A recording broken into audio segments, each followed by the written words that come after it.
La Bible contient les stratégies. Bible autozomona. Ezaka livre pour la foi, pour la prière, et ça peut livre ya business. Amen. Parce que notre travail na sala qui sur le management ecclésiastique. Parce que c'est là qui n'a comparé management musala ya business na makambo nzambe. Est-ce que ça compatible? Est-ce que ezana boyoka ni nakati? Amen. D'emblée na webi sabino posa ya nzambe même na kati na Bible elobi ete je souhaite que tu prospères. Ah, donc posa ya nzambe ezali moto akende liboso na makambo nyonso. Amen. Alors, la stratégie biblique epesi batu bomengo mingi na siècle haute, même dans le siècle ya ebandeli, même dans l'Ancien Testament, la stratégie biblique est pamboli bato mingi. Et ce qui me fait mal personnellement, on dirait les Africains ont très mal utilisé la Bible. Africains azakaka plus na aspect spirituel et la Bible. Et puis aspect spirituel on peut mingi tordu. Mais esengeli toyeba ke ko pambolama e bandi nango lelote to kuti yango banda na Ancien Testament ezalaki. Amen. Loko ezalaki na kati ya étude na biso tokotala mais ces gens-là qu'est-ce qu'ils ont fait pour réussir? Amen. Donc, vous voyez qu'il y a quelques principes. Dernièrement, dans la prédication, vous voyez, le réveil du Congo, nous avions tous plus parlé sur la personne de Jésus-Christ. Mais Ezalaki est incomplet. Il fallait tout parler sur la personne de Jésus-Christ et les principes de Jésus-Christ. Amen. Ce sont les principes managériaux qui font que le développement en moto est là. Alors, quand nous parlons de la personne de Jésus-Christ seulement, on se développe dans la foi. Mais quand on parle aussi des principes de Jésus-Christ, on se développe sur le plan multisectoriel. Amen. On croit en Dieu, c'est bon. Qu'on a la foi, c'est bon. Qu'on semble la gêner, c'est bon. Mais l'absence, notez, l'absence d'une bonne décision des activités, on semble la mingi, on donc l'absence, le premier élément, l'élément incontournable, l'élément clé, il y a développement, c'est la décision. Dans tous les domaines, c'est la décision. Alors, en ce qui nous concerne, décision financière, amen, ou dans les affaires, ça va? Donc, les mots clés, c'est la décision. Nous sommes sans décision, sans détermination. Et ça, on comme jouer na Paris Foot, na PMI, c'est ça. Mais s'il faut faire une activité lucrative, comme mayo au Kendeliboso, et Sengeli Ozalanani na Ozalanini. Ah, gloire à Dieu. Ceux qui ont une décision, et l'autre liboso, ceux qui ont pambola mana vie, comme ennemi, il y a dépenses. Ça vous choque? Donc devenez ennemi de la dépense. Amen. Oyo, ils ont ma classe. Amen. Ok.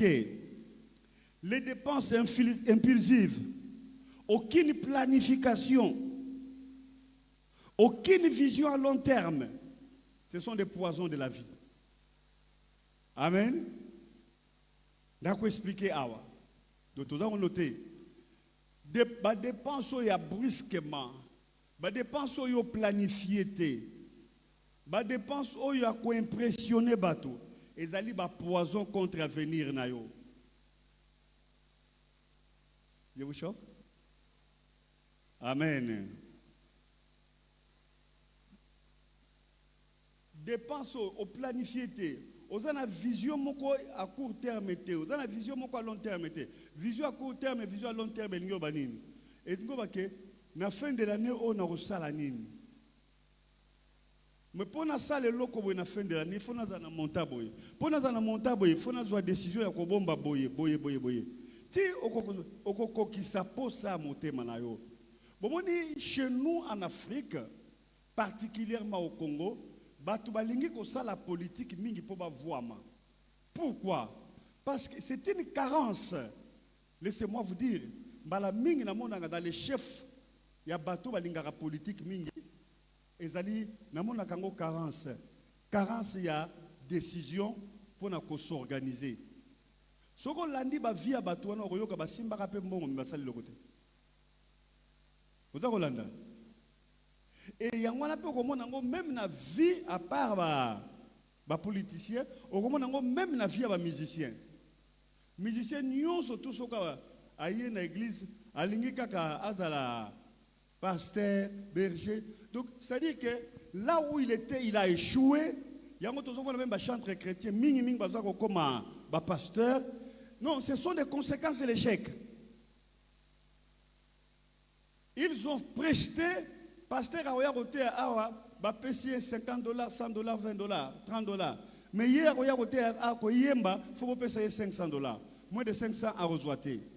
Alors ba $500 nyon surtout ba zui, ba ça nini. Alors et Azoluka a impressionné, Azana vit en concurrence avec les autres et quand il va se retrouver dans l'échec, elle a commis pasteur. Non. Le pastorat n'est pas une poubelle. Ce n'est pas une poubelle des gens qui ont échoué. Le pastorat, c'est la tête. C'est la valeur. Un pasteur, ce n'est pas ça notre message, mais un pasteur, c'est un professeur qui enseigne dans une université cosmopolite où les gens de plusieurs cultures, les gens de plusieurs niveaux, d'accord. C'est ça la difficulté pastorale. Alors, tu ne vas pas t'improviser pasteur pour faire des accidents de prédication. Là, ça ne va pas. Et c'est ce qui fait que au monde, à côté, il dit à la fin, kaka bandoki. Mais t'es un royaume des cieux, il ne sera pas. Ce n'est pas ça notre message. Donc, absence, il y a planification, absence, il y a vision, absence, il y a projet à long terme. Bandeko, et ça accident moko prévisible. Nandenge yo lingyo koma. Nakotu na bisono sotofandi awa. Est-ce que nani a sali projet ya fin de l'année 2026? Ce qui sali yango obongisi okokoma ngo ndenge nini? Il ne suffit pas seulement na lobaka na 2026 na kosomba mabele. C'est ça le projet. Mais il faut maintenant détailler les projets. Na kozwa mbongo wapi? Na kosala ndenge nini? Chanter un projet, c'est différent de planifier un projet. La planification exige les sources, le travail, les sacrifices. To résumer on a moment comme nango décision. Voilà na kati ya ordinogramme na biso toza ko zonga na mo décision.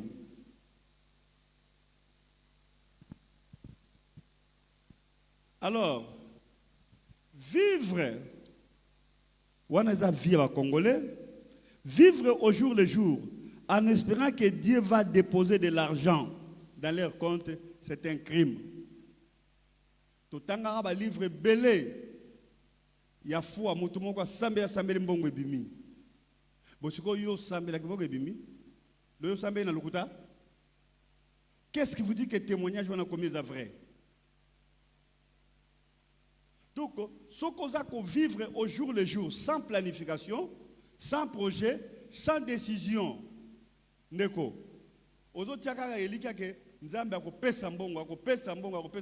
C'est dangereux. Je ne suis pas contre la foi. Ici, c'est la science. Amen. Ozana foi na yo, c'est bien. Mais, Dieu donne d'abord la tête. Alléluia. Dieu ne bénit pas les désordres. Et surtout les désordres financiers. Il ne multiplie pas non plus les chaos. Nzamba multipliera chaos. Ça va? Il ne bénit pas les désordres financiers.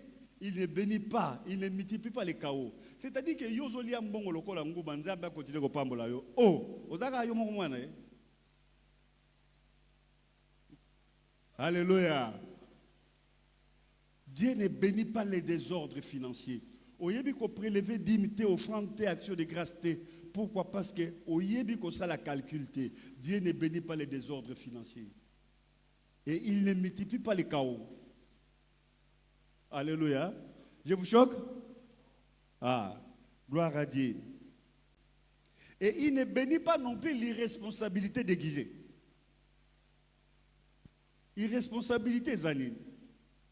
Moutou a yebi comme mami kumba na yete. Moutou a zana carence de décision. Nzamba pambola angote.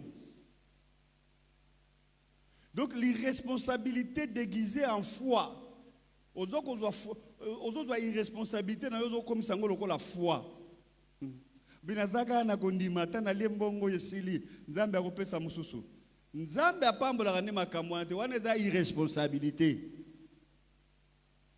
C'est de l'irresponsabilité déguisée en foi. Aujourd'hui kondima na yo, aujourd'hui irresponsabilité no okotisi yango na kati ya kondima na yo. Je veux me marier par la foi. Je vais faire ceci par la foi. Oh, Neko, organise-toi. Tika Mambouane. Amen. Tika Makambouane. Oya sa dega. Yango zomona ke ba na nzambe surtout ba jeune bazo banda ba foyer na bango na kati ya carence na kati ya nyongo na kati ya ba choc na kati ya ba trouble mais bawuto bala. Dieu ne bénit pas les responsabilités déguisées en foi. Ça non. Ici, je suis sans gants. Hein? Vous devez comprendre. OK.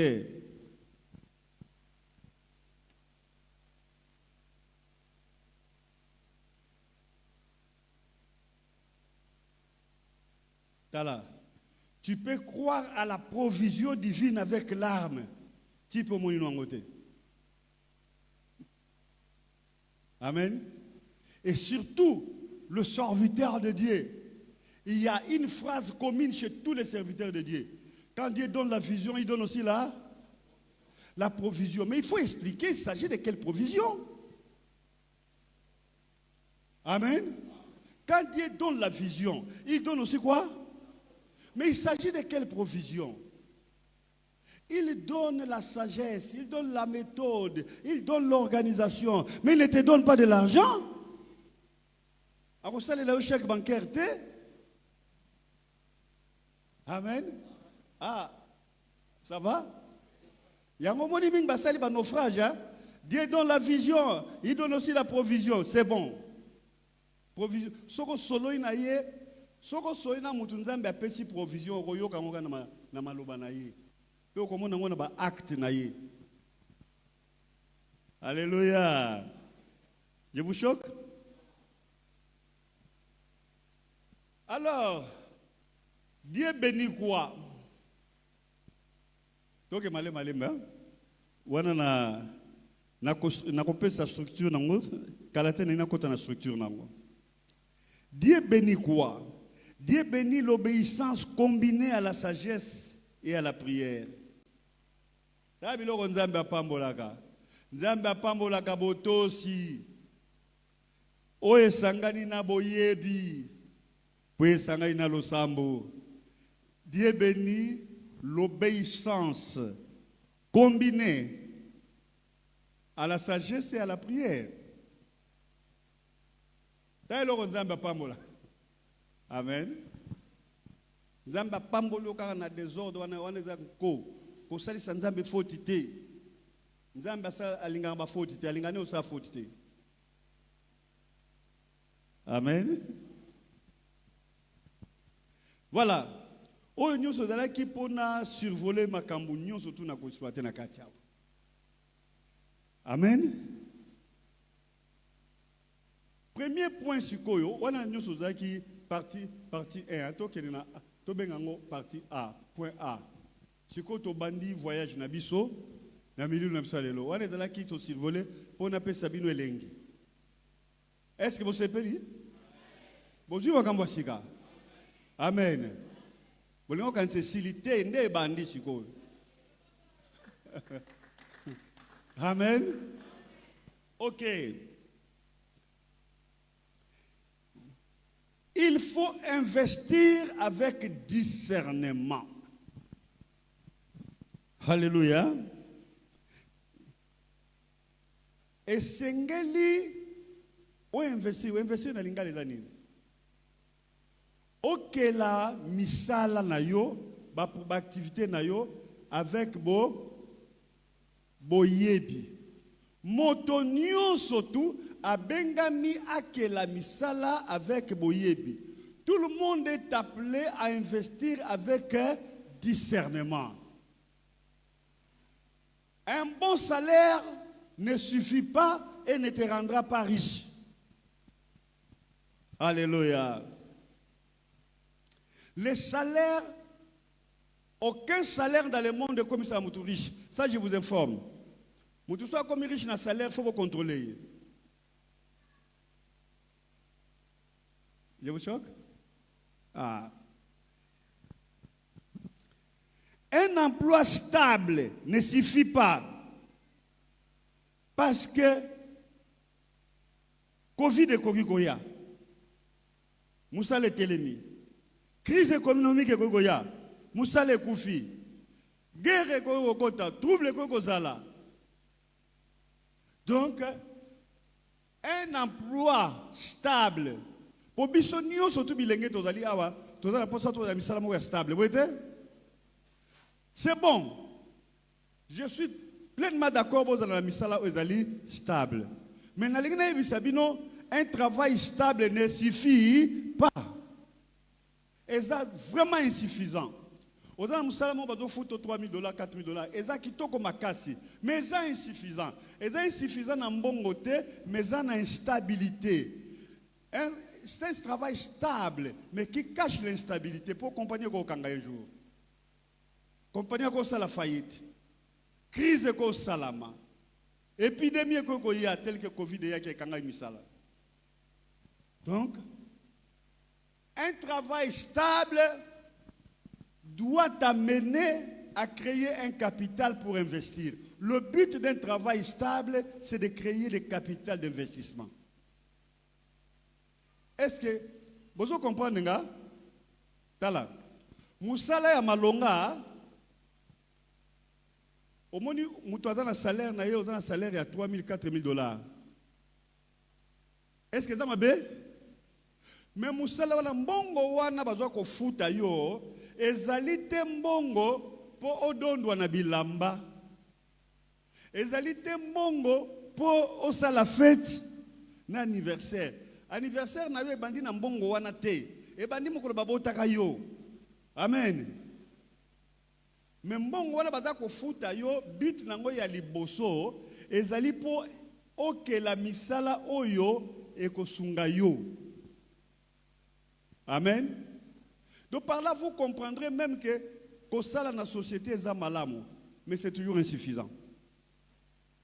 Parce que le but de salaire est pour esungayo au créer ba déboucher. Investissement. Tokoye ko lango sous plus loin là-bas pour toko ça la redondance. Il faut savoir diversifier les activités. Dans le bas on a partie introductive napso. Yeba ko diversifier les mal. J'étais très content pourquoi? Parce que les Congolais sont esclaves de leur diplôme. Ce papier-là qu'on appelle diplôme vous a mis en prison.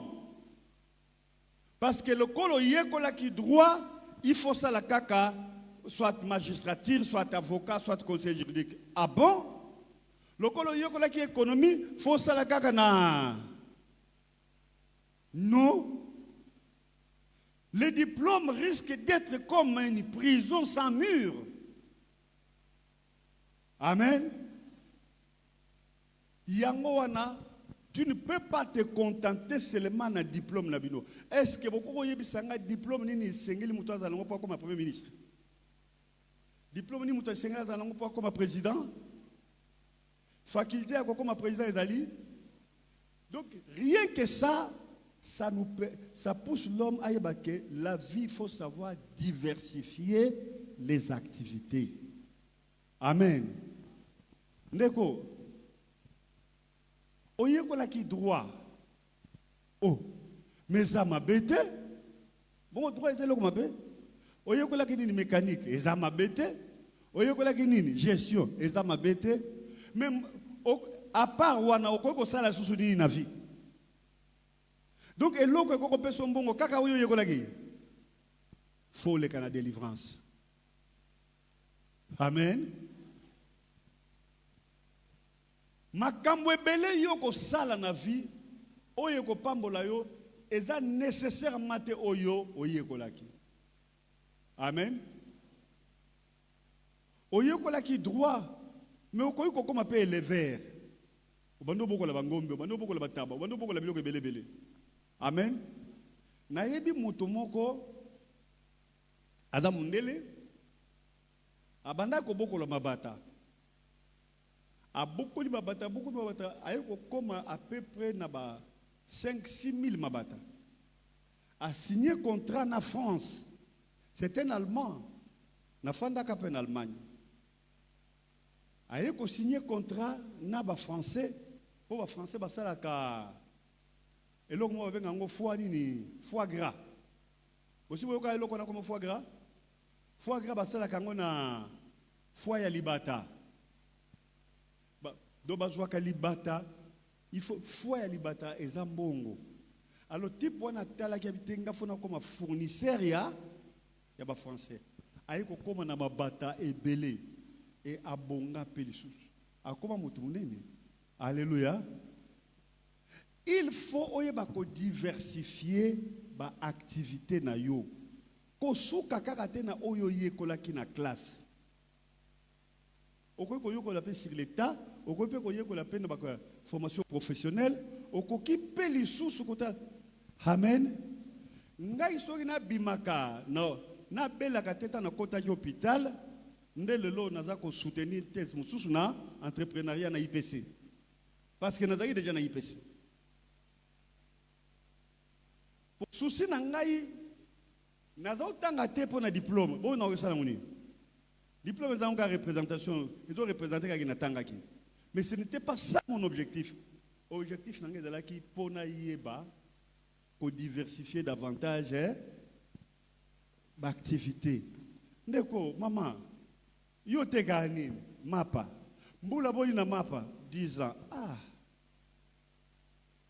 mais baki ça peut côté que loko mususte obandi na mapa soki kaka na mapa te lokolo bandi na mapa eza malamu évoluer na mapa mais fongola pe activité mususu oko bando côté ka pe so bilamba lobi bando côté ka pe ba sapatu lobi mususu pe comme ba bidon plastique ba sac plastique diversifier ba activité. Même un pays qui ne sait pas diversifier son économie, ce pays-là disparaîtra. Bon, on dit, le Congo, notre pays, ici c'est la classe, hein, c'est la science. Je ne vais pas vous devez comprendre, ceux qui ont des agents de sécurité, je vous conseillerais d'apprendre, pas de m'arrêter. Le Congo, notre pays, a connu une grande chute dans son histoire. Pourquoi? Parce que à l'époque belge, l'économie congolaise était diversifiée. Économie en Mboka Oya Congo, ezalaki nini diversifiée. Diversifiée, les gars, ba branche, makambo ebele. Tozalaki premier producteur mondial na nini? Na coton. Tozalaki premier producteur na nini? Na EVA, ya caoutchouc. Tozalaki premier producteur na nini? Huile de palme. Tozalaki batangi kutu, natangi cuivre. Natangi diamant, natangi coltan. Tozalaki premier producteur na makambo ebele. Alors tant que tozalaki premier producteur na makambo wana ebele, bandeko, ba sud-africain ba vandaki koya awa kozwa traitement po to lekaka bango. Ba Corée du Sud au na Corée du Sud, to lekaka bango. Dubaï ozo kumisa le Dubaï, to lekaka bango. Amen. To lekaka bango parce que notre économie était diversifiée. Mais là, nous avons une économie essentiellement reposée sur les minéraux. C'est un crime. C'est anormal.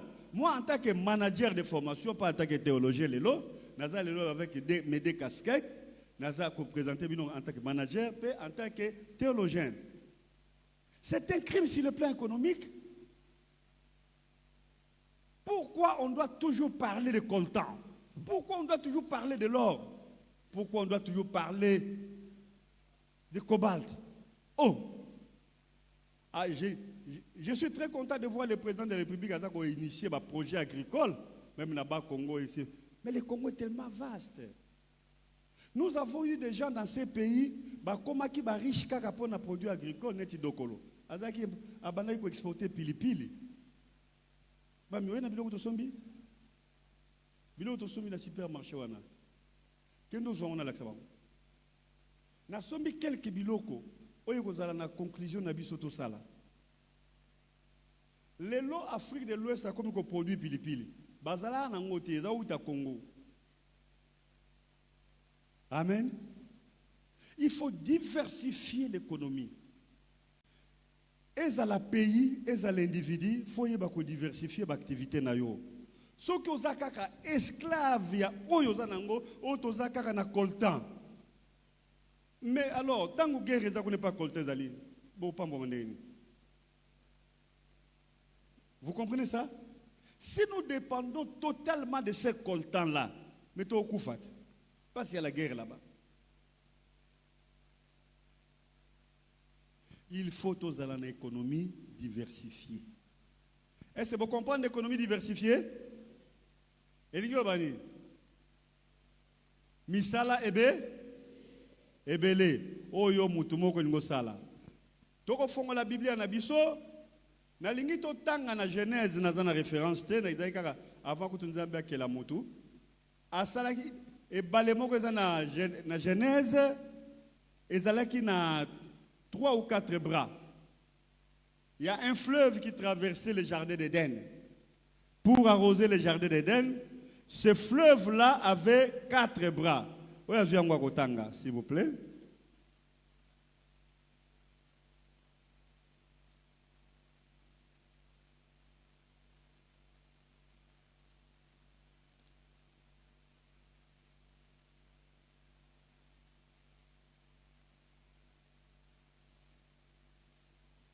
Munyango.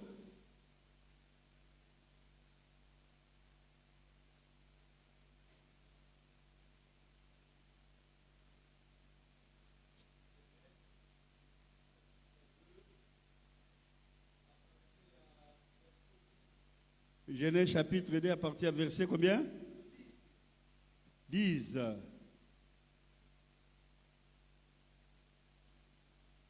Ok, balobi boye. Un fleuve sortait d'Éden pour arroser les jardins. Bozomo na Nzambe a sali jardin na ye. Et de là, il s'est divisé en 4 bras.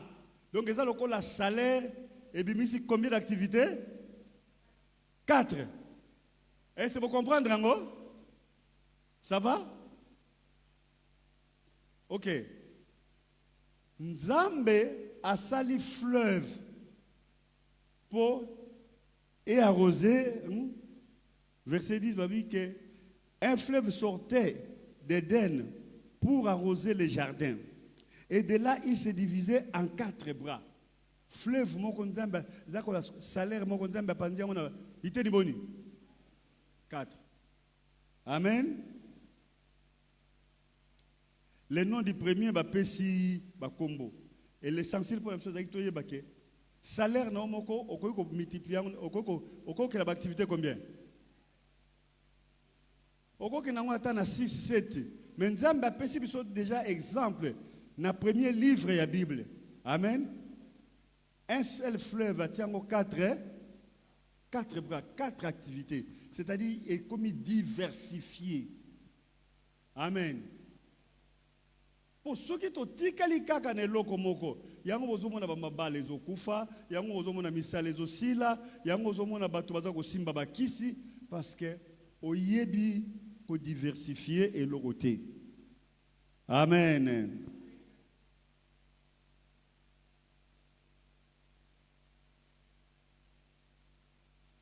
Donc tu peux comprendre que un emploi stable n'est pas une garantie économique. C'est par contre une vulnérabilité. Aux vulnérables, c'est une vulnérabilité économique. Alléluia. Je vous choque? Moussala osa les instables, mais c'est une activité vulnérable sur le plan économique. Parce que les autres compagnies kangi salini obéli tension. Amen. Obéli tension, obéli estomac, sima AVC. Parce que tu es vulnérable. Tu ne dépends que de cette activité. Oyo est stable. Donc vous comprendrez ici, je voudrais vous dire que ayez des emplois stables, mais insuffisants. Donc premier point ce qu'il faut noter en haut. Donc ça la première conclusion il y a chaque paragraphe tu as la conclusion nabiso, conclusion liboso. Donc l'emploi stable n'est pas une garantie. C'est une vulnérabilité économique. Amen. Il faut diversifier les activités. Voilà le résumé dans le premier point. Donc, il y a un deuxième point. Ça va? Est-ce que ça vous intéresse? Est-ce que ça vous intéresse, Bino? Ok. Deuxième point. La responsabilité divine.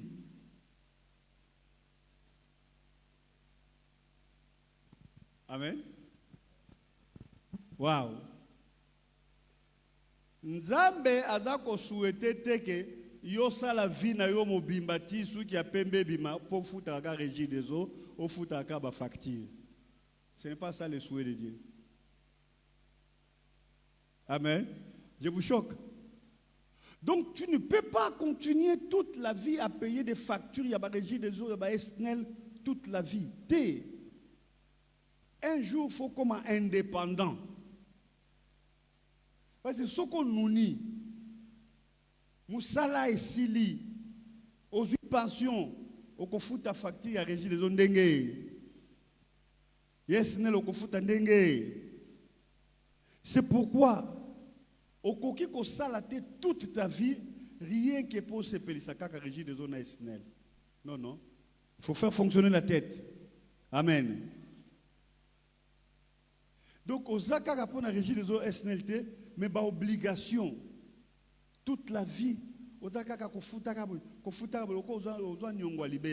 non, non, non, non, non, non, non. Ce n'est pas ça le souhait de Dieu. Beaucoup de gens ont souhait Nzambe. Nzambe alingi, pour ça Nzambe zanini. Yo okoma canal ya bénédiction. Nanzela na yo, amen. Nanzela na yo batuba banda kofuta pe régie des eaux. Par toi. Est-ce que je me fais comprendre? Misala na yo. Donc yo moko ndenge ozali awa. Nanzela na yo batuba bandi ko vivre. bato bandi ko fonctionner, bato bandi ko futa bandako. Tu deviens toi-même une représentation économique. Ezali possible, na komema bino, vous comprendre yango. Le Congo, tolinga ki to bengi sa pasteur moko comme on a été de Jack.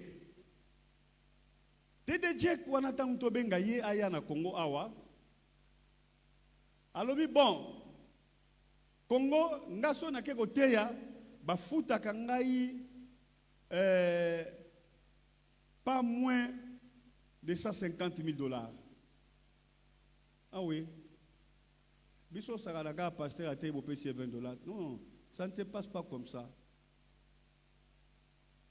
Alobi ngai na koya na Congo boko futa ngai lokwa na osala 2 jours boko futa ngai 150 $ par jour, 150 000 $ par jour. Alors na 2 jours on a osala et ça combien? 300 000 $. Aïe bisi, mais pourquoi tu fais ça? Ozo sala bongo ponini. Abi oh. Ngande ozo mona nga moko na ta déjà société. Batu bako tambola na nga fo bazala payer. Bazana basi bazana bana. Bafuta ka bandako. Do basalaka na nga yelongo. Misusu bazaba intercesseur. Misusu bazaba caissier. Misusu bazaba tu ya ko enregistrer. Misusu bazaba cameraman. Tango na koya na yaka na bango.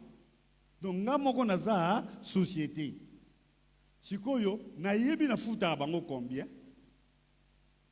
Et c'est mon société sikoyo. Amen. Abi yemoko azali représentation économique. Yango wana soki Congo lingo benga yeto bongisa 150 000 $. Ba Congolais ba yebisi non tozana mbongo te. En tout cas à Kititi na 75 000 $. Ba Congolais ba limba kagola lisusu abite no ya sute. Ayagate. Ake na Nigeria atei. Place atei na Congo atei na Nigeria. Na Nigeria atei ba pese 125 000 $ par jour. Atei qui 2 jours salié 250 000 $. Alors ndenga sisi côté ya asali a fongoli batumaye le nena zo fongola bino siko. Les gens ont compris. Pour fongola qui sur les données wana to yeko après. Quand les gens ont compris ba béni ba pesi 1 million de $. Ayebisi ba Nigeria bino to benga ngai église talaba to bozanga na bango lelo ba comprendre ba pesi 1 million de $. Maintenant ozwango te. Ko kamatango. 250 000 ba pesi ngai ko kiakena ye. Donc, na lingi na yebisa bino ke moko na biso fois comme une représentation économique. Alléluia. Tokoye ko lango. Donc au komi canal muto aza pembeni na yo akomi ko bénéficier quelque chose. Yango nzambe lingi o vivre na kati ya kimia.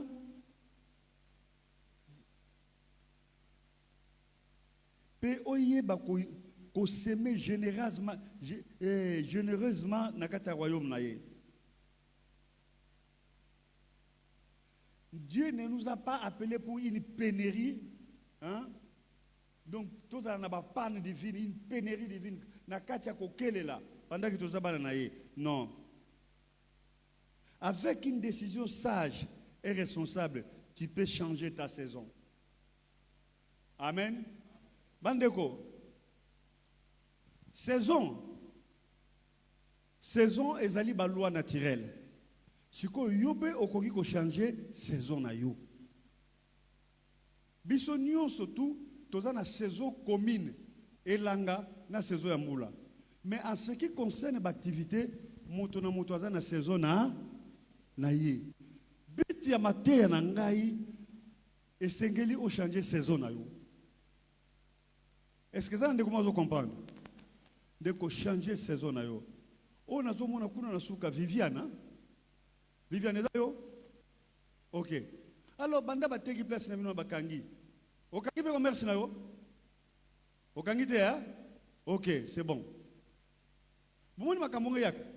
Place ya teka ba nini? Bateki yangoko? Oh, mais kasi mukole sika teki sika na ye. Sikoyo ye aba nukufa nzala.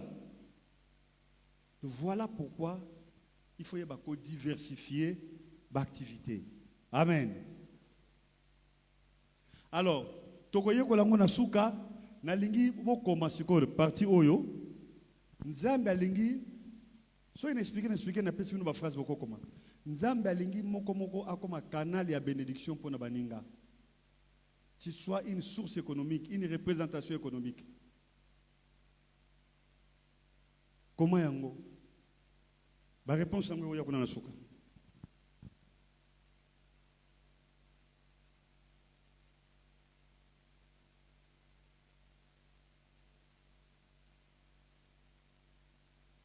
Alors, tu fonds les Bibles rapidement.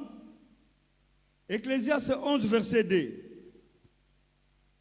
Alors, tu peux soutenir diversification et économie. Et activité.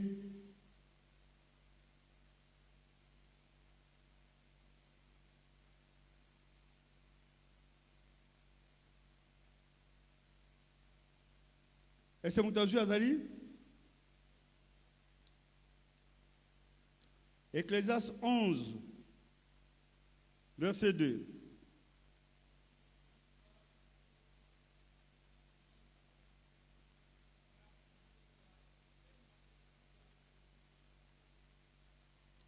Bon, moi, je vais diversifier l'économie. Et oui, tu n'as pas économiste. Et oui, tu n'as Bible. Amen. Papa, yaka au micro. Vous avez un micro, tu bon qui? Il faut qu'il y ait quand même 2 micros. Et tambolaga. Ecclésiaste chapitre 11, verset 2. Donne-en une part à 7 et même à 8, car tu ne sais pas quel malheur peut arriver sur la terre. Oyebi lobi na yo te makamuni ko ya mabe. Yo zakaka na activité moko. Diversifier, pesa part même na 7 8. Donc créer ma part, même 7 parts, même 8 parts. Est-ce que c'est solide? Ça c'était pour soutenir diversification. Tout le monde a une diversification, une décision. Amen.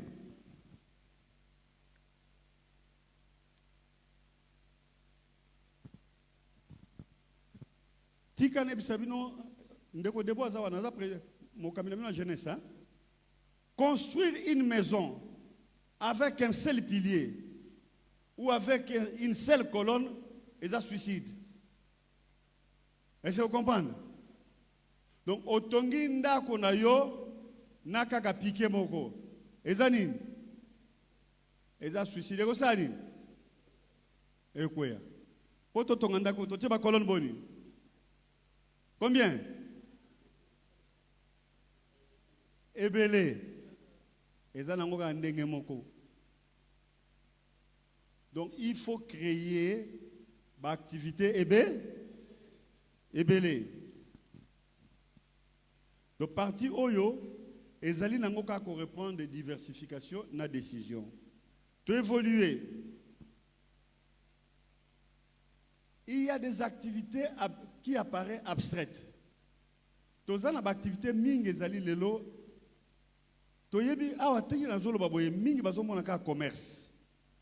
Commerce oui. Mais biloko mususu to te kaka. Alléluia. Biloko mususu to te kaka eza physique boyete. Okoki koteka coaching na yo. Amen. Okomi ko lakisa bana répétiteur ya mathématique. Ozoteka. Mais oteki mbongo te, oteki biloko eza matériel. Okoteka biloko sur le plan animé. Tala, omoni lelo TikTok. TikTok oyo ba congolais eza po basala makambo soni. Mais ba chinois eza po bate ba ekotila bango mbongo. Est-ce que vous comprenez ça? Pour na ba congolais, pour na ba africain, eza po na kolakisa bozoba, kolakisa bolumbu na bango kolba makambo soni. Mais pour na ba chinois eza po bateka, eza sika ya koteka. Donc vous comprendre que changer vision na yo zala biloko oyo koteka okoki kotangisaka répétiteur ozoteka okoki koteka na numérique ozoteka baactivité eza ebele oyo okoki koexploiter okoki ngai nazalaki kosala mosala mosusu na osala awa nazalaki koteka baexpertise na ngai epai ya bamamelo nazalaki koteka baexpertise na ngai na couvent sur l'analyse ya dépense nalakisaka bino yango moko mosusu et j'ai aidé beaucoup de gens na makambo wana ezalaki kofuta ngai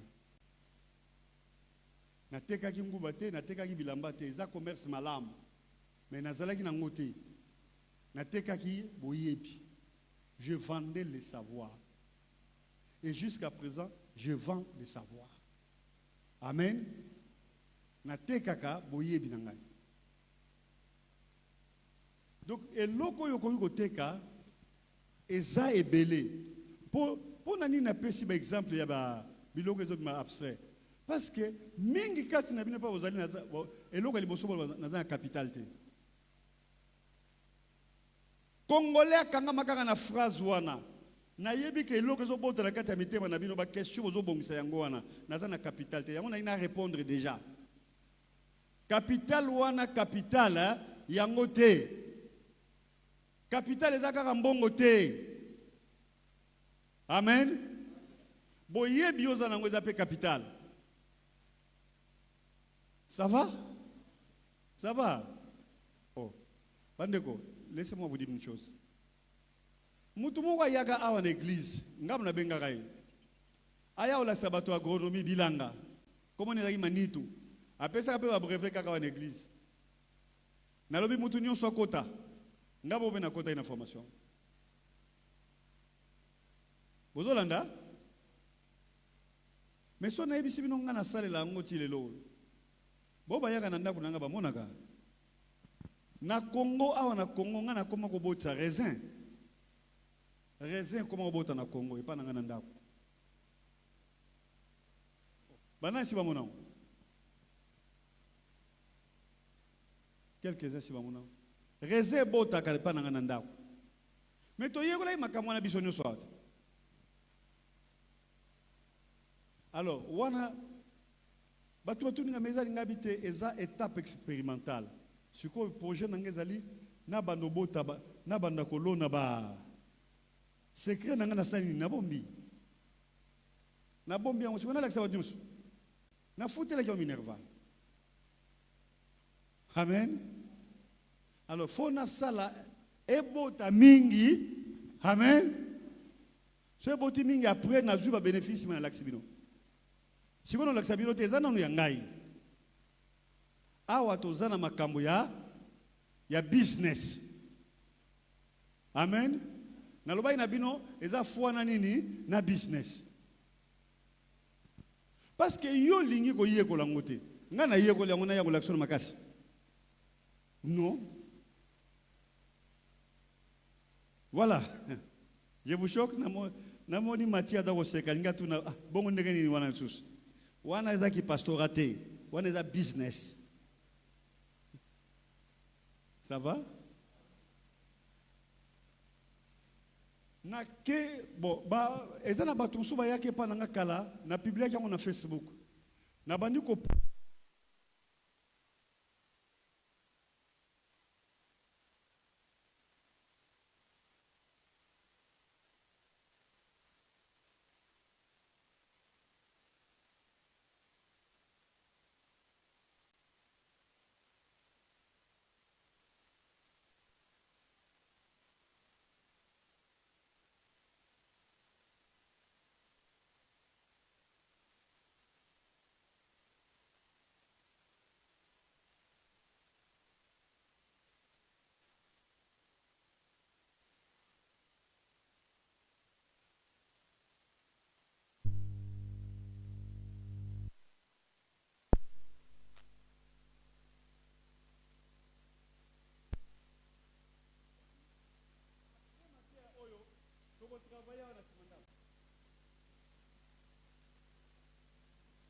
Amen.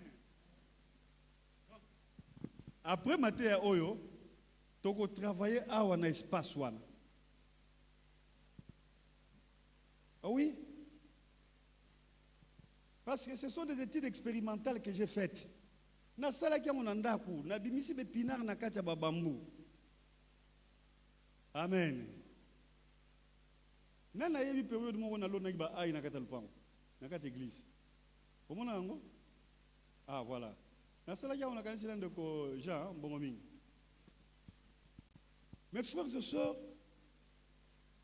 tout ça c'est la tête. La pauvreté c'est un état mental. Pauvreté zana katia mutu. Alors, tozo kene malembe, nali kopesa bino ba définition et belé. Na katia conférence on a la plus pragmatique. Amen. Et souci n'angeza vous faire révolter.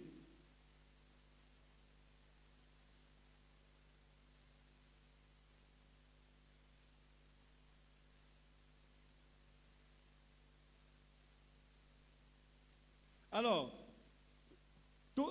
activité la transformation. Bandeko. Diversifier l'activité, toko ko sala activité loko la transformation. Na kena ville, na meki ko observer ba indien, ba libanais. Botane ti sachet oyo. Omonyo. Bilo bota musika bo monate, eza pilipili. Ba loni pilipili, ba kawushi pilipili tamsu ba lona ina ba ote ba somba ka pilipili na biso mona wenze. O mama oteka wana na coin. Ba omba sombi yango ba kawushi yango, ba tiango na sachet, ale ba tie prix. Ale ba engager no kona bino na musala, asala ipana bango. Siko yipsanga, est-ce que toko fanda te biso peto salango?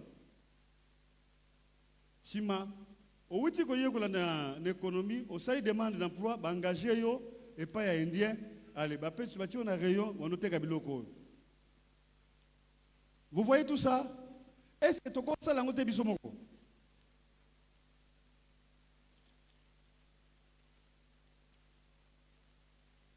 Bah sali sachet oil, tangawis. Bozo mona, tangawis, c'est un de basali yango. Est-ce que biso toko ko sala yango te?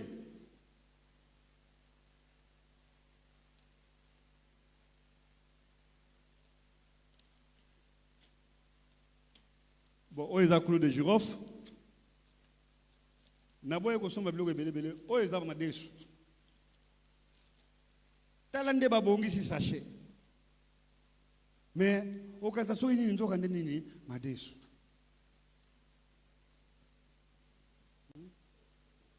Sikoyo, papa Nabino asala kuna, hein?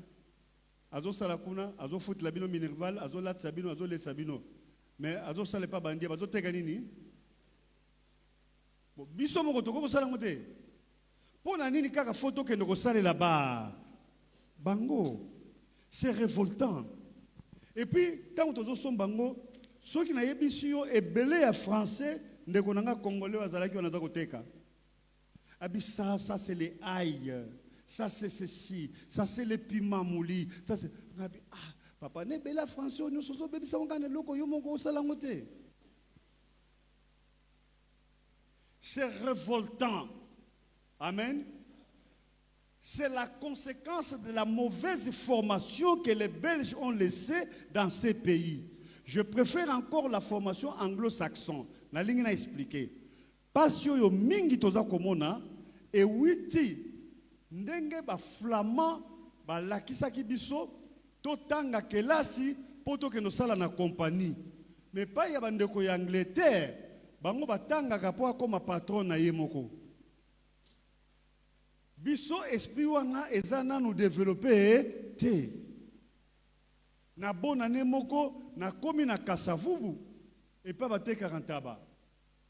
Bato batumbaka taba wana bazo silika bazo tomboka nga tu boli kam nini o chef patron na biso akimi donc faut futa biso pe atape gratification natali bango ti ngabi akima na ye na biso bango kaka eloko ni zangi bino taba wana patron sombi yango kakawa na lokolama tono wana atumbeli taba alokota kyango quelque part awa atie bakoni asombi wana gambela pilipili kaka awa bon akomi patron na bino ndenge bino moko bokosango te akima na ye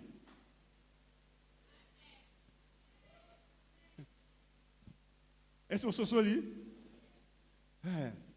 est-ce que nalobai mabe il y a des choses que vous pouvez faire mais bozo koka kosala yango te pourquoi parce que na motema na biso na âme na biso na formation na biso ko ute pa banoko ba flamand ba formaki biso po to kende kosala epai ya bato epai ya Onatra epai ya Banque Centrale epai ya Vodacom epai ya mais ba former biso te po to zala ba patron ya biso moko yango souci na ngai na kati ya conférence oyo na lingi na lamusa bino amen.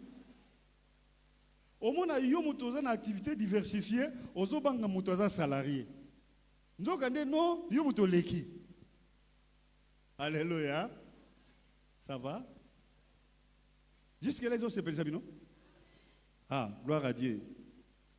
Donc, vous comprenez qu'on se réjouir une année, 2 ans, 3 ans avec le salaire, et c'est le repamba, et c'est un échec. C'est une vulnérabilité.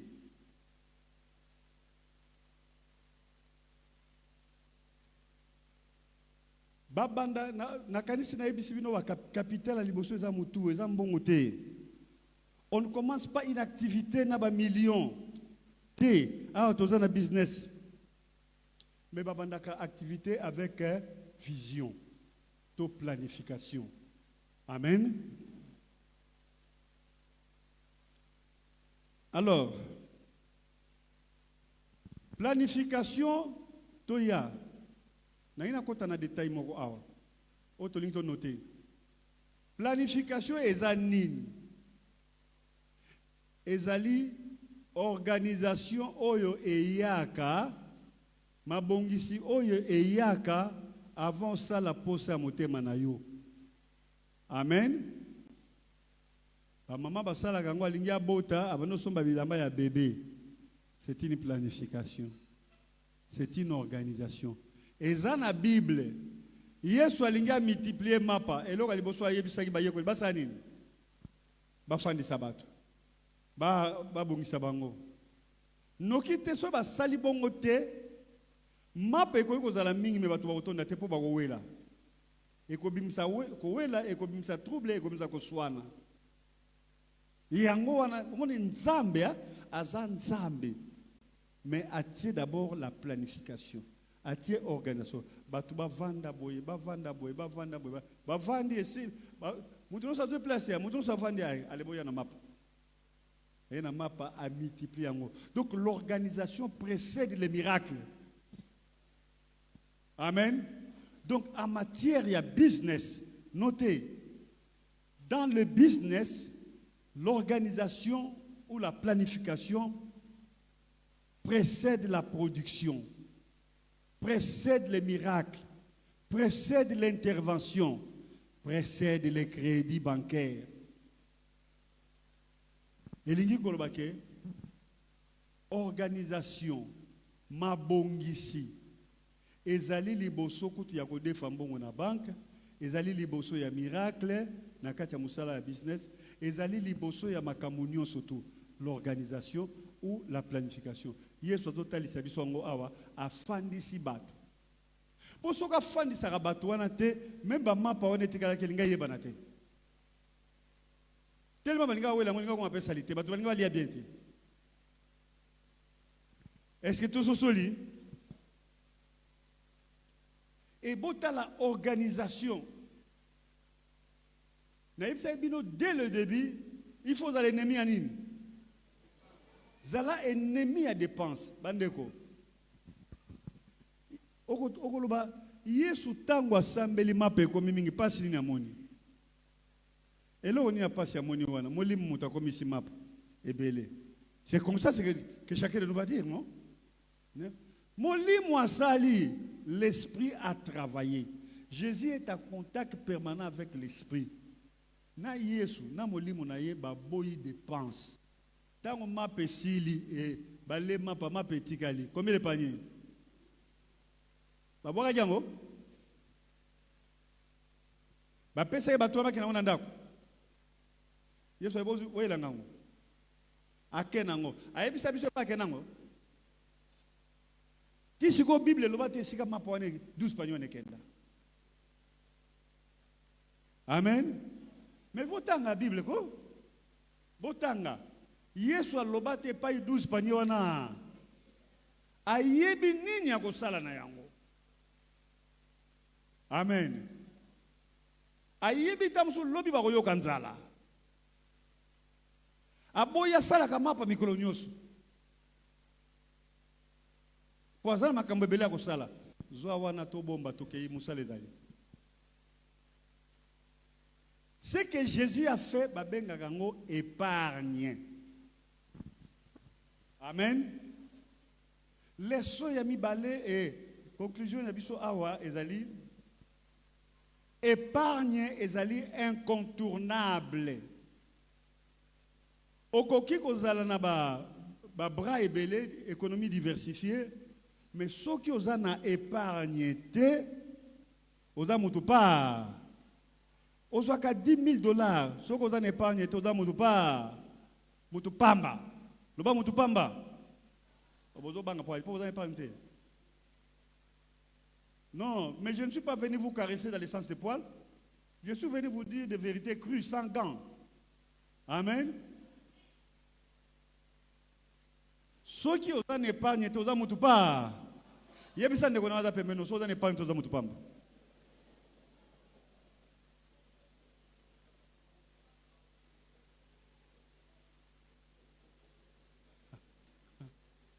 Alléluia. Ceux qui ont une épargne, ils ont mutu pa. Mutupamba. Yesu azui mapa wana saki yango épargne. Abombi azobomba na mapa. Soki mapa Yesu akoki kobomba, bongo mbongo. Amen. Bobi que Yesu azoko kobombisa mbongo tina kati ya mbisi. Ah, ce type-là était terrible, hein? Toyebi kaka Judas muta simbaka kesi. Mais to surtout ka mukolo ya ko multiplier mapa, a tout dit Philippe na André. Ça c'est la Bible. Toyebi comptable les anani. Judas. Mais mon collègue a multiplié ma paye soit tout na Judas te. Pour déjà le quoi comme monter à ma bé habité. Donc à la caisse, je ne sais pas nani. Et pas à Philippe, et pas à André. Et tant que bakangi un peu exaté à Pierre qui est dans la banque mususu, et pas un bis. Donc Jésus avait des épargnes partout. Na wa simbisi batu. Na wa bombi na mbisi. Boyoza na ndengeni. Alléluia. Yoza na épargne marque ni ndengeni. Mangeons, buvons, car demain tolia tomela tolangwa totonda polobi. Ça c'est le banditisme économique. Vous avez Hollanda? C'est vraiment le banditisme, c'est de l'irresponsabilité. Amen. Et ça, irresponsabilité. Vous voyez bien, quand on a boyi, ils ont mal expliqué. Mais dans les pays du monde, il y a des réserves il y a 50 ans, il y a 10 ans, il y a 20 ans. Au monde en Amérique, il y a des réserves il y a 5 siècles. Amen. Bazana réserve à Biloko Kolia il y a 20 ans. Donc guerre et koya ne balia na ba kanzale kufite. Bazana ba kufinzala te. Bazana réserve à pétrole il y a 50 ans. Yango mona ba pesa ka ba et tumbuna na ba pays mingi monde. To kitisi prix à pétrole. So ba to bi to ko kitsate bango bi boto to bimisi abiso. Donc, ezanini épargne. Ba épargne quand même biloko kolia, ba épargne quand même mbongo, ba épargne quand nyonso tout. Yo épargne nini. C'est pourquoi chaque mois yo somba ke lamba. Petit frère a dit fiancé moko a somba ke lamba chaque samedi ngai boyai. Est-ce que naloba mabe? Ye moko mwana mwasi na tofai na matanga lobi na somba kelamba chaque samedi ngabi nabi gi boya ye boya fiancé na po okopambwa ma okene liboso na sana besoin ya prophétie te na vision te pona boya ye loko libala esala mina ngona nute nabi l'air yangoyo soko lingi ko lela te lobi l'air yangoyo parce que awa okobomba iloko ça va na moi batu mingi baza choqué hein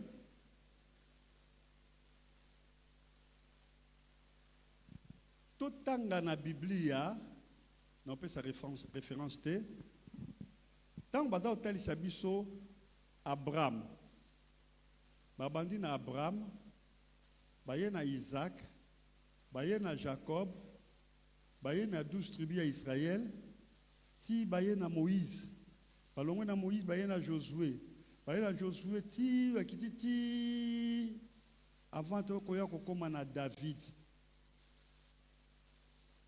avant David soki totai na Biblia balobeli batumi balé o bazalaki ba travailleurs na bango nyoso tout ils étaient des patrons à partir du travail c'est Abraham na Jacob. Amen. Abraham na Jacob. Na ina zo ba histoire wana mibale. On a ligna ça na ba ki eza plus ecclésiastique. Abraham ba yebisi tika mboka na yo, tika culture na yo na ba na hébreu ba leka meya leka minole leka. Tika culture na yo. Tika libota na yo, tika mboka na yo, kende na mboka oyo nakolakisa yo. Abraham akei. Tango akoma na Kana. Nzamba yebisi ya elobi mabelo yo, je donnerai cela à ta descendance. Nakopesa yango maintenant on appelle cité. Je te donnerai ou je donnerai na kopesa yango eza na futur botanga ngona Bible hein? Amen. Bosiko botala Abraham afandi azoze la futur. Abraham afandaki wana bandiko de la futur ekoka il a commencé à travailler et loko liboso Abraham asaki aluka asali prospection aye bamboka ba pesi yango nanu te ba kopesa ye mais Abraham hein, a sali prospection, a bandi musala, a sali planification, a sali organisation. Ba pesi yango tanouté, ba kopesa ye yango tango nini après ce 5 siècles, après esclavage. Mais Abraham a travaillé déjà dans mboka wana. Amen. A travaillé. Donc Abraham otomona azalaki riche, azalaki grand travailleur. Kanisa Abraham alongwe aye na mboka ya bato o ba pesi yango na mte ba bi ba kopesa yango mais asali organisation a planifier à la bandi musala musani abandaki élevage. Amen. Et loko liboso asali a bâtir hôtel. Tango a bâtir hôtel si ma bandi musala abandi ko produire. Abandi ko produire bangombe bataba azaki éleveur. Abraham a commis riche. Yo osana promesse. Zambalobi je te bénirai. Kanga maboko zela mokolo fitire kokoka. Kende ko bala mwana batu lakisa e fitire baloba na yo. Vous comprenez que c'est de l'irresponsabilité. Tu ne peux pas aller te marier avec les promesses. Bandande activité, ba promesse ya kokuta yo nakati ya activité. Et c'est toujours ce là. Ça là quelque chose. Abraham abanda musala, mais balobi ba kopé ça y. Soki totali Jacob ndenge moko. Jacob azali travailler. Jacob alongwa na ndako tata na ye, alongwa na ne lote. Azwa héritage ya papa na été. Mutatika na héritage ya papa nezanani Esaú. Jacob akenda ka po abi na kopambola yo. Nde pe balobaka na Abraham na kopambola yo. Jacob pe akenda kaka na maloba. Siko to tanga Bible biso lusoto. Tangu Jacob pa ya kendaki. Bangombe bandaki ko noka lokona mbula. Il travaillait hein. Na lingina yebisa yo ke soko za na promesse nzambe travailler nzambe akopambola bi je bénirai l'œuvre de na kopambola mbuma ya misala ya maboko na. Donc la promesse de Dieu est koki kozala mal interprétée te lelo na église. Il faut ça là quelque chose pour promesse nzambe apambola mbuma misala ya maboko na yo. Abraham azaki na promesse. Jacob pe akenda na promesse. Mais ce que tu as Abraham azalaki riche, Jacob pe azalaki riche, bazalaki ba travailleur. Amen. Yo za na promesse ozo sa elorote. Te. Nani alobi ozawana okomi na ba souci parce que ozalaki koteka ba mèche. Mikolo zo tambola susu te. Bon balobaki osuka kaka na mèche. Bon nzambe atindaki na mokili osuka kaka na mèche. Betango basalaki ba mèche ba yoka muto noteka. Non. Travaillez. Réfléchissez, s'il vous plaît. Tout réfléchir. Amen. Donc, bato yo bakenda kaka na koyoka. Abraham ayoki mongongo ya Nzambe, Isaac Jacob ayoki mongongo ya nani? Ya tata na ye. Bakei. Mais oko constater loko ya liboso, notez na vie ya bato yo. To notez. Premier point à ressemblance. Il y a Abraham, na Jacob ezanini. Il y a liboso confiance na maloba bango bayoki. Amen. Deuxième point, courage. Bible est un livre ba fainéante. Courage.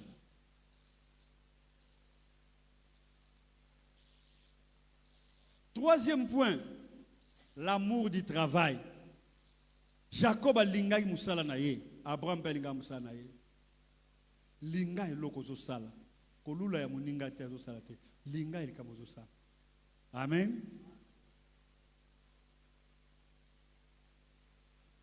Et puis misato ezanini. Pour misato ezanini 4 hein? Le sérieux. Le sérieux. Amen. Zala sérieux na makambo zo sala. Amen. Zala sérieux. Tala. Amen. Sokotali chinois, hein? Chinois aza très sérieux. Pour azoteka biloko miso za ngona qualité malamu te mais modèle ambale yango. Modèle azo présenter yango. Ozo mona sérieux. Siko yo to sala makambo ya malamu, mais modèle ozo présenter yango ezotali sa manque ya sérieux. Amen. Donc na Abraham, tout le monde amour, tout le monde travail, tout le monde peut sérieux. Alléluia. Conclusion na bango ezanini. Tous deux étaient des grands riches. Abraham azalaki grand riche. Jacob azalaki grand riche. Tout ce soli. Bakendaki na faculté mote. De deux, Landa, Jacob a salake pa ya noko na ye Labam. Ti suka na ngwa saini. Alongo ete, akomi ko sale pa na ye moko. Abraham a salake pa noko na ye. Abraham a salaki e pa ya ye moko. Amen. Toye kolango soki tan ezali.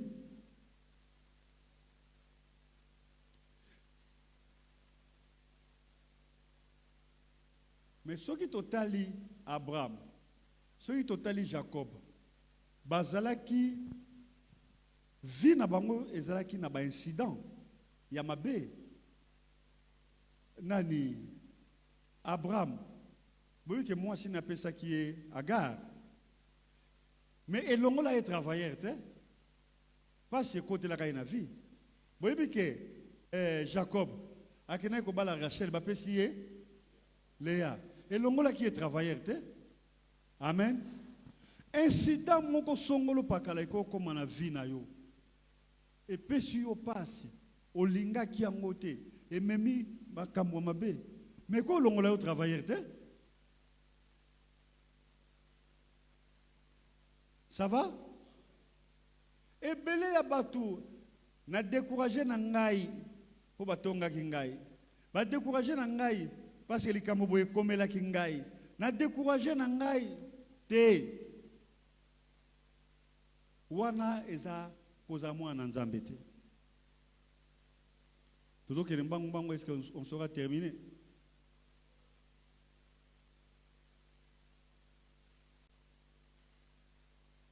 Donc il faut yeba ko bouger. Il faut yeba ko sala pour okoma muto ba ko benga lobby un businessman, un homme riche, un homme béni. Amen. Et là comme ça peut sanga mawa ezani. Balobi le temps c'est de l'argent. Parti on a toujours pour évoluer. Le temps. T'as le temps, ils ont fait un film. T'as le temps, ils ont fait un réseaux sociaux. T'as le temps, ils ont fait un film dans les réseaux sociaux. Ils ont réservé dans les retraités. Les retraités, ils ont fait un film dans les réseaux sociaux. Pour assis à jouer retraite. Attention, je vais vous dire. Mais Moutoyo, Aza retraité, après ce temps, il y a un film. Après ce temps, il y a les réseaux sociaux. Après ce temps, c'est une malédiction. Parce que le temps, c'est de l'argent. Amen.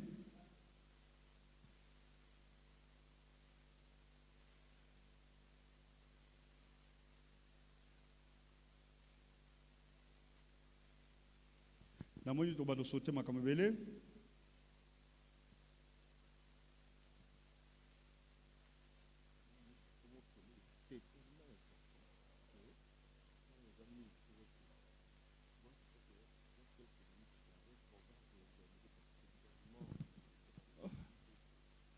Ok.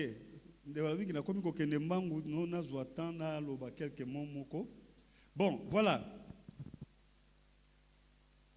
Richesse na pauvreté et dans la katia mutu. Riche na pauvre bakeseli na katia mutu na bango. Riche azali nani? Riche azali mutu azako produire. Aza mutu yazo sala misala oezo pauvre azako. Pauvre azali nani azali mutu azako consommer. Les pauvres consomment, les riches produisent. Est-ce que ce lit? Ils osent produire.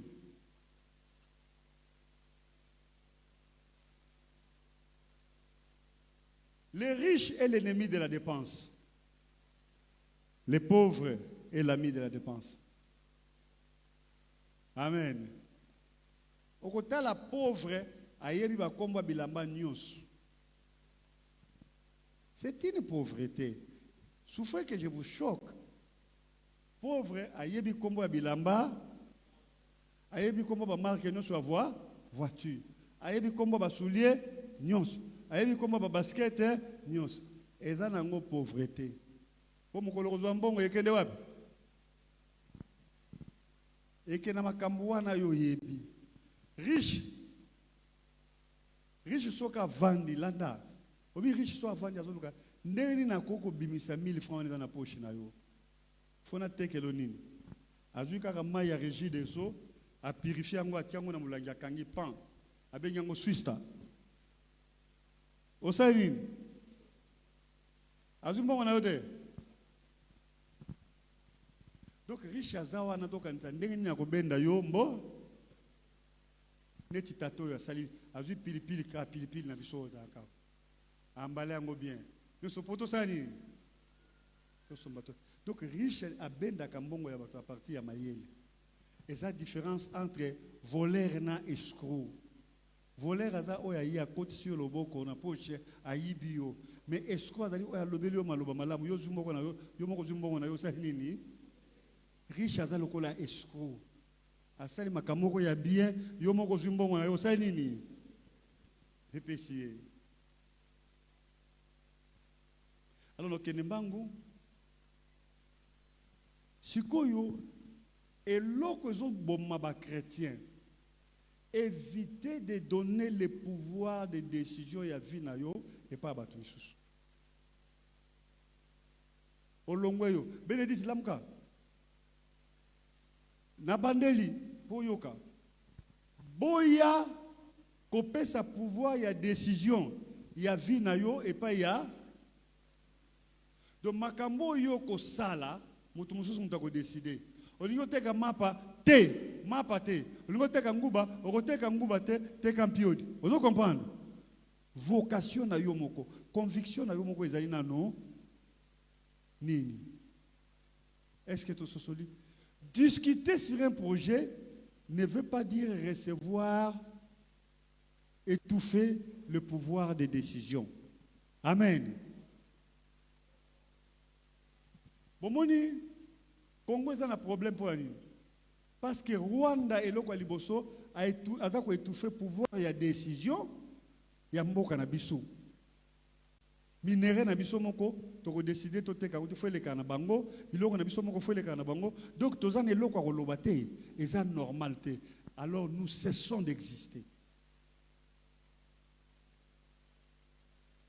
Éviter, natoko ndembangwa.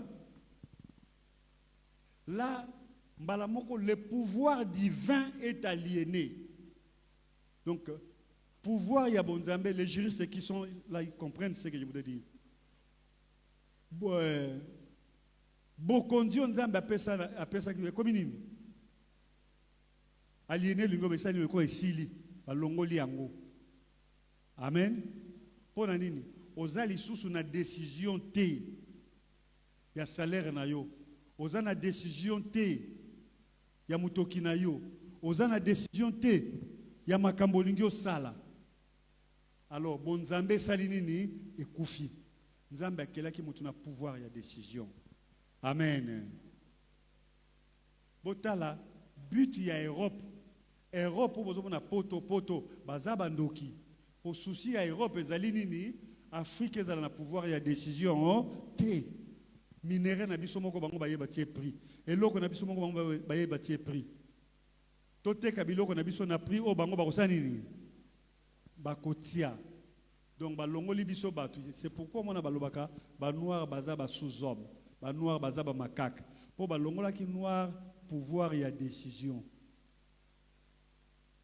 Ba kokabela yo pouvoir ya décision te nzambe mutapesa yo. Il faut bunda pour défendre yango. Est-ce que to sosoli?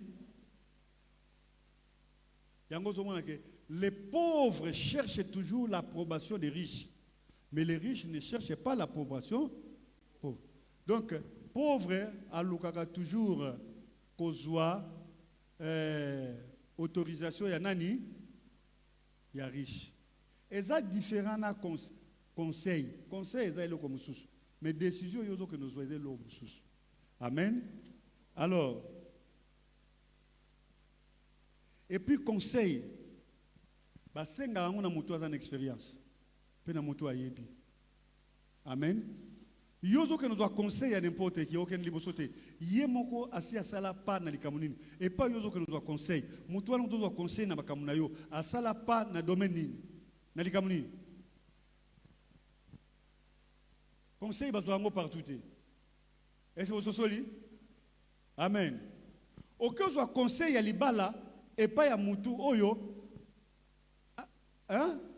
Abala ganaye à tout moment. Tata moko abala ganaye à tout moment. Dans 10 ans, abali 5 fois. Vous avez conseillé à l'ibala kuna? Vous avez conseillé pas moto. Aza désordonné. En tout cas, nous avons que na kosuka ndeki bolobi, mais makama bolobi zali mingi. Totanga nous rapidement Proverbe 16.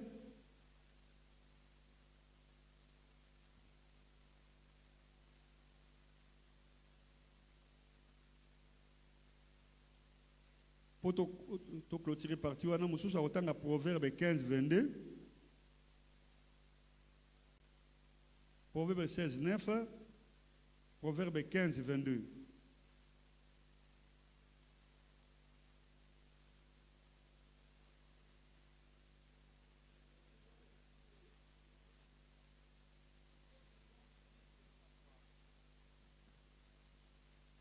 16, 9. Le cœur de l'homme médite sa voie, mais c'est l'Éternel qui dirige ses pas. Oui. Il y a beaucoup de dessins dans le cœur de l'homme. C'est le plan de Dieu se réalise.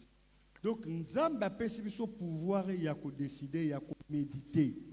Ce qu'on médite, c'est ce qu'on a dit. Nous avons et c'est tout ce parce que l'homme dépend de Dieu. Totangi Proverbe 15, 22.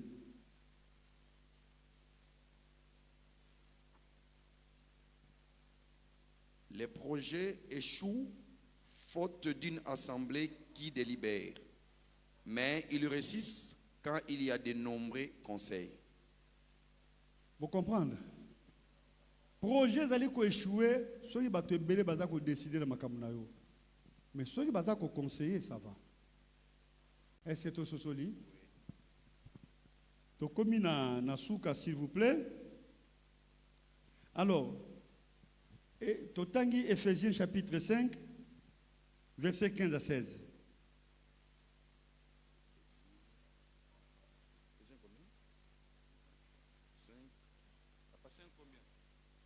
Ephésiens 5, 15 à 16. Prenez donc garde de vous conduire avec circonspection, non comme des insensés, mais comme des sages. Rachetez les temps, car les jours sont mauvais. Racheter quoi? Les temps. Bible les autres surtout somba temps, racheter les temps. Ce que yo temps na yo kabango félé pour des futilités.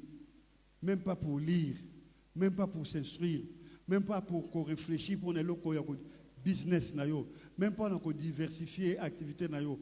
Tant na yo zo kabango ofele na kotonga, tant na yo zo kabango ofele na télévision mikolonio surtout. Bazo koti sambongo parce que vous avez abonné na ba chaîne belé. Bazo koti sambongo et créer une dépendance. Ceux qui abonnement ici yo saline. Au sombi. Donc ton temps, oso gaspiller gratuitement. Tu offres ton temps gratuitement pour un progrès à Batumisusu. Na lingi temps na yo banda lelo, c'est là où je voudrais m'arrêter. Temps na yo et me mayo na kokende liboso. Amen. Temps na yo et me mayo na kokende liboso. Mes enfants, tikane bisayo, s'il y a un dernier mot que je dirais, Ezali plus, à part Nyoso Tolobi, la réputation. Na kati ya business, réputation peut ezalaka utile. Amen. Tikane bisabino. Dans la classe, souffrez qu'il y a un choquer quelques sensibilités. De comment quoi lobi? Soko pesi mwasi songolo mbongo ateka agoteka nyonso. Boyoka ngo? C'est-à-dire que so opesi mbongo agosala pe kindu. Mes enfants, et loko ba bengi réputation ba somba angote. Ba tonga kango pendant plusieurs années. Po moto akoki ko boya yo po ayoki histoire na yo amabe. Mutu akoko boya kwa associé yo na kati ya musala na yepo ayoki histoire na yo amabe. Libala mususu se salama nango kala. Mais baye ko yebisa mobali na yo histoire na yo ya mabe. Libala ekomi fragilisé. Réputation banda lelo banda kotongango ata na kati ya business. Lelo oyo ata bana mike soko tuni bango. Eloko na sombi e humilité ya webiso za banani. Ya ba chinois. Et la réputation malade. Mutumunga lobby na réseaux sociaux lobby ba chinois bo sala bilamba to somba teza mabeza malamu za problème te bo sala ba voiture to somba ta mabeza malamu to problème te mais avion bo sala te po avion za likolo moya ko bongisa ngo ko za te so sali mobulu kuna po makamna bo sala ka bo za réputation malamu te na bien na misana bien donc ozomona ndeko réputation et que ensemble pe na business. Ah, que nous ne sommes pas maman wana, que nous ne sommes pas papa wana, azaka bien. Amen. Okomona mes réputations na kati ya business santé. atekaka biloko ya qualité, atekaka biloko ya bien. Et réputation, je vais vous raconter une histoire, hein? C'est du vécu.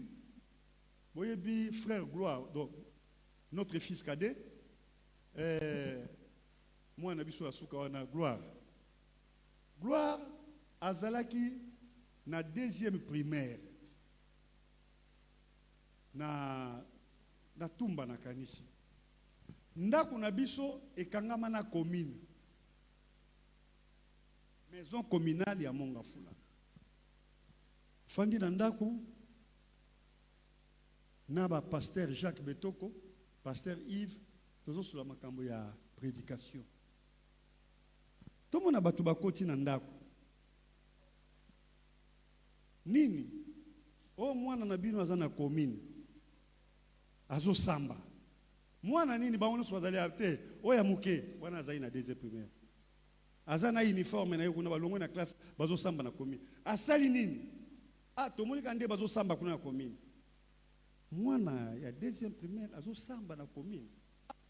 Mais commandant faut convoquer ba parents. Yé.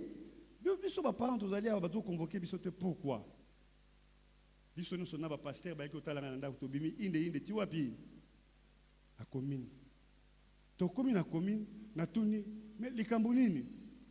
Commandant alobi bana oyo bayaki ko se plaindre baza ba plaignant. Na bien? Baza banani? Bayaki baza ba plaignant. Bayaki epa ya bourgmestre ba se plaindre. Bourgmestre atindi bango awa epa na ngai. Yango nazo samba, nazo sambisa.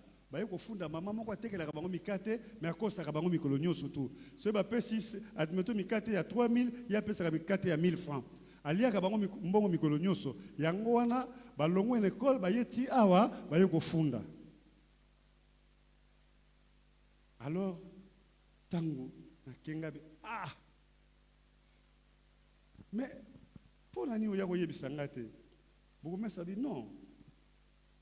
To tindi batu déjà na école bana nyuso école wala bike mama wana za na témoignage ya baza na réputation ya bien te akosaka bana ya batu nyuso tu azako oh na pesa ki ombongo na zongisela ki ombongo na pesa ki déjà mikate koki. Alors bana nyuso bazwaka courage te kaka mi balé oyo mutu bazwi courage ya koya kofunda. Donc mama wana réputation et beba commune mutu pekisa ya tika koteka mikate na école.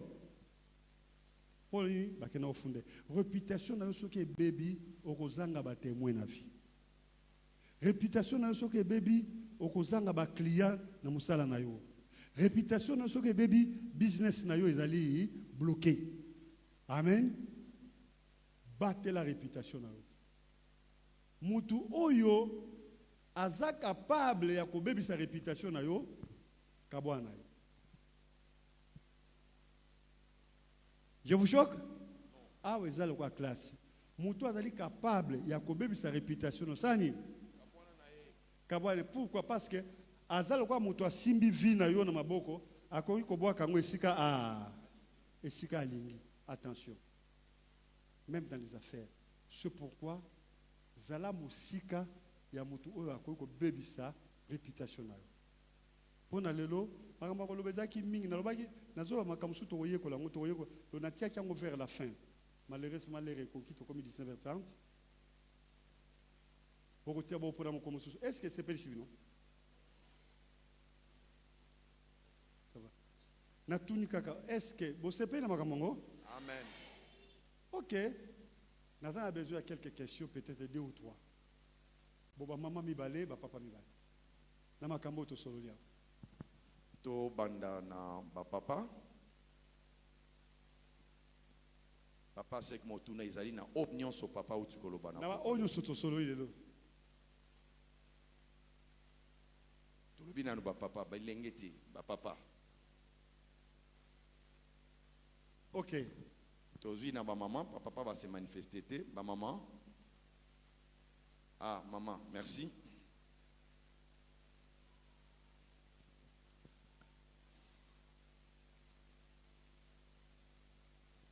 Ok, merci pour la parole.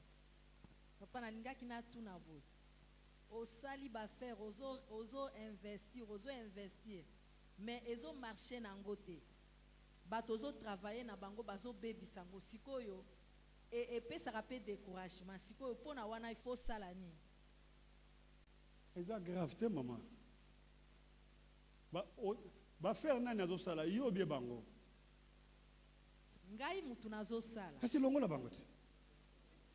Mais sikoyo mbongo ezo sila parce que chaque fois ozo investir. Longola bango maman, longola bango tozana auto bengaka profil agent et profil poste. Et ningo banini na sali boutique na ngai. Naza koteka nini ba crème. Na tie mutu aliaka crème susu na kati. Eko kende liboso? Eko kende liboso te. Donc mutu oyo akozongisa yo sima akozala mwana na yo akozala mobali na yo akozala mwasi na yo elingi koloba te ke faut kaka gérer ba faire na yo parce que ceux qui aza préparé te ceux qui aza na motema wana te okozonga sima. Est-ce que to sosoli wana eza erreur? Merci pour la question. Eza erreur moko monumentale to salaka parce que aza mwana na yo parce que aza yaya na yo parce que aza ndeko na yo yaka ko gérer ba tala tozalaki na loso moko awa na Kinshasa loso ri tobeki ngo loso ya kansebu boka kombona na ebaki loso ya kansebu boka ngo susu petit frère aliembo onyoso kansebu akangisi akotisi na prison famille ye bafandi okoti aleki na prison te compagnie sani compagnie kufa Ozolanda tala biso nyonso awa tolobaka ke eska eza ya nani tobanga na biso te tozala réunion te tobanga nini tolobaka eska eza ya nani ya Kabila tolobaka kini marché eza ya nani ya ye kaka banani baza chef kuna bendien kasi atia bandeko ne soki bakongole soki batuti atiaka te azwi bato oyo bakogerele ye bien mama soki na musala tia mutu akoreproduire vision na yo oyo akogerele yo malamu et puis notez il n'y a pas de travail sans contrôle. Musala nyonso ekotisaka mbongo, il faut pas contrôler chaque jour. Ceux qui contrôlent les alités, musala les ali fouaté. Ata mikate, il faut contrôler chaque jour. Farine au sombaki, il y a combien? Bénéfice aux il y a combien? Otikali na combien? Sans contrôle, il n'y a pas de travail. Amen. Amen. On a premier volet en réponse dans Nina Pesa Maman Marie. Deuxième volet, ce que l'igno sala musala, fotala, et l'oko ni nango na lingina teka.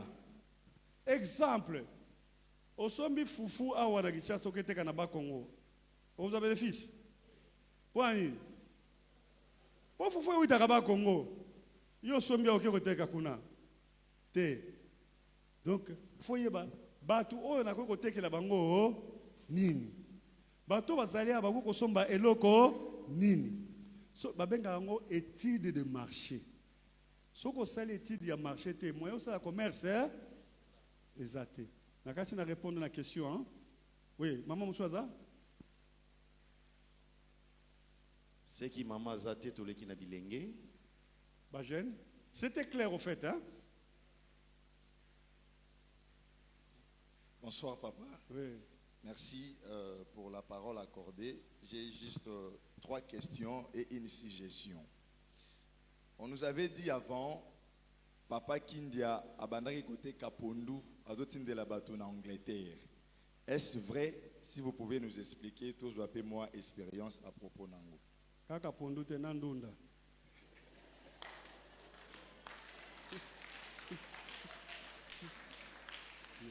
Merci. La première question est de savoir ce qui église est une unité de production.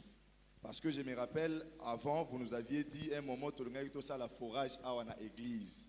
Pour permettre à Koto Bazwa Maï et église de bénéficier na banini ya likolo. On ne sait pas suite nango ti lelo parce qu'il s'agit d'une conférence de profiter pour poser question wana. Deuxième question. Troisième question. Non, deuxième. La première c'était la suggestion. Merci. Deuxième. Ezali akoyeba quels sont les inconvénients ya kozala na activité diversifiée. On sait qu'il y a des avantages pour s'enrichir ou quelque chose, mais quels sont maintenant les inconvénients? Parce que je ne serai pas sur place. Dans cette activité, il y a des personnes qui sont gérées. Les inconvénients, ils ont ceux qui sont en activité et belé. La dernière question, après avoir fait l'étude du marché, on comprend que ceux qui sont dans le secteur où ils vont travailler, ceux qui sont dans le travailler. Alors, on a commis 5 ou 6. On a remarqué que les une unité de production moko oyo ils ont travaillé ou soit ils ont payé des bénéfices plus que l'activité mususu. Est-ce que les activités il faut prioriser ou bien maintenir toujours que matisali susu ba fond ya banini mususu? Merci. Ok, Tobandi, dans l'église, nous avons un projet de forage. Pour l'église de Bandote Kamaï, mais on a un problème de mentalité. Dans le quartier Nabiso Awa, même Maï a régi des eaux. Batu bazala ki koya kotoka yango, mais l'église mutezo futa facture. Quartier Mumba. Na wa oba sambela kawa. Na wa sambela kata. Yamana longola jam. Ceux qui n'ont pas bon contribuer à la facture baboyi. Pardon? Balobi pompe en Zambie. Donc, comment dit, il y a un problème yanini? Mentalité. Mentalité, pompe en Zambie. Baboyi koya ko fout la facture. Alors, quartier Mobimbaba melaka mayo fele, église Saranini. Et foutaka. Parce que son aleki liboso na kit na lobi to pesa mbongo ya tozo foni mai na quartier bo sepela. Ya on a kata ya. Ok. Deuxième préoccupation, ezalaki. Bon. Ba inconvénient, oyebi, et loko ya liboso soko za na ba activité ebele diversifiée, et loko ya liboso foye ba ko gérer temps na yo. Temps ezani pour na repos. Ba activité ebele ezali et puis ça rappelle ba surménage. OK? Foye ba ko zwa temps ya ko paiement. Parce que ceux qui ont paiement au comme robot ezamabe obando sana mingi. Et puis il y a lobby ba activité mususu ekoki ko pesa mbongo mingi mususu ko pesa mbongo mingi te. Est-ce qu'il faut prioriser ko pesa mbongo? Yeba yango ba activité nyo surtout pesa mbongo ndenge moko te. Vous comprenez? Activité nyo c'est d'accord activité mususu bénéfice eza makasi mususu eza la moyenne mususu eza moke. Donc loko na ngaki obomba yango wana. Elenge ya souka pour te libérer papa, il faut travailler, il est vraiment fatigué aussi. Merci. Question d'Angeza Boy papa. Parti au lobby à épargne. Na ebité so eza malamu to mabe. Ngai souvent na sala épargne na biloko. Et non na mbongo. Est-ce que na koko continuer ko sala on peut exemple moi mukie ndeti na koko za na sala mbongo na sombi peut-être ba ciment to ba kayas. Na boy ko mbongo na maboko peut-être na oselela ngo na ko utiliser ngo. Est-ce que na méthode wana pe na osala ka épargne to na osala te fona bomba kaka mbongo. Merci beaucoup. Oui, méthode wana selon yo eza épargne. Mais eza penda épargne te. OK? Wana est comme activité. Et comme activité diversifiée. Mais épargne zanini.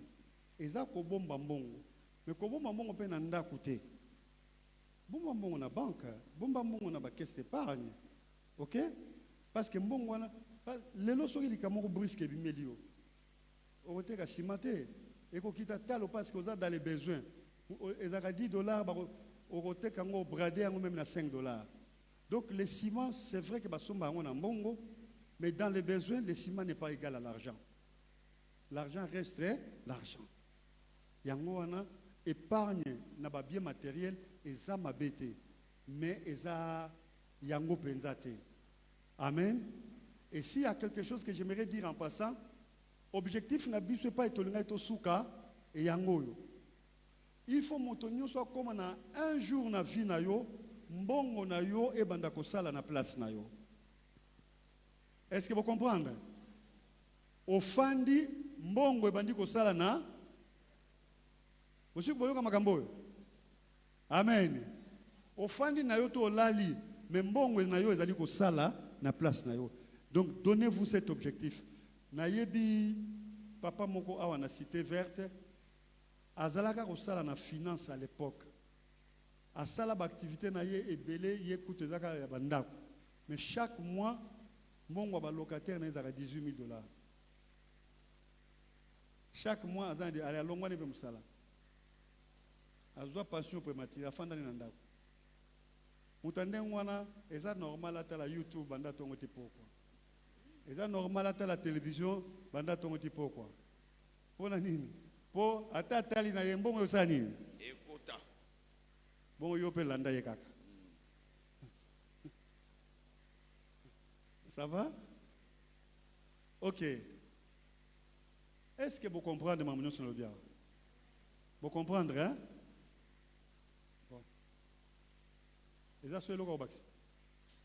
Il y avait une dernière question. Merci beaucoup pour la parole. Je cherchais à savoir, on n'est pas tous appelés à réussir dans un même domaine. Donc chacun a sa vocation. Il peut y arriver que j'ai peut-être copié l'activité d'une autre personne, ça n'a pas marché. Comment faire pour découvrir ma vocation? OK, ça c'est une bonne question. Dieu en nous envoyant sur cette terre. Il y a tout niveau, hein? Il y a tout na nezaboye. Na yeba ndenge nini eloko ngai na Koki ko sala o na isimba. koki kosala. OK. Mais lokola yo koyano na se amoyi oyo, oya yo moko te. Nzambe moto atinda yo, hein? Soki yo moko na parce que to wuti kotanga awa na Bible, na proverbe, ba projet ezanga na motema ya moto, to memi yango pa na Nzambe. Alors yebisa Nzambe wana ngai naza na projet te. Tia ngai ba projet. C'est une demande normale. Mais c'est que senga kaka Nzambe pesa ngai lamba, Nzambe pesa nga voyage à poto, Nzambe pesa nga boye te, senga Nzambe pesa yo pe ba parce que Dieu te donne ça.